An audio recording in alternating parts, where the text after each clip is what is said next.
qovulmuş şeytandan Allaha sığınıram. Rəhman və Rəhim olan Allahın adı ilə. And olsun göylərdə və yerdə səf-səf duranlara, imansızları qətiyyətlə qovanlara və zikri oxuyanlara.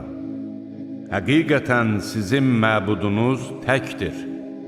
O, həm göylərin, yerin və onların arasındakiların Rəbbi, həm də məşriqlərin Rəbbidir. Biz dünya səmasını parlaq ulduzlarla bəzədik və onu hər bir asi şeytandan mühafizə etdik.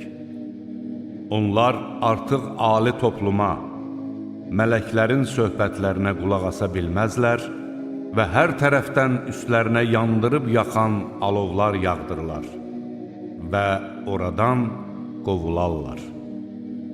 Onları uzun sürəcək bir əzab gözləyir.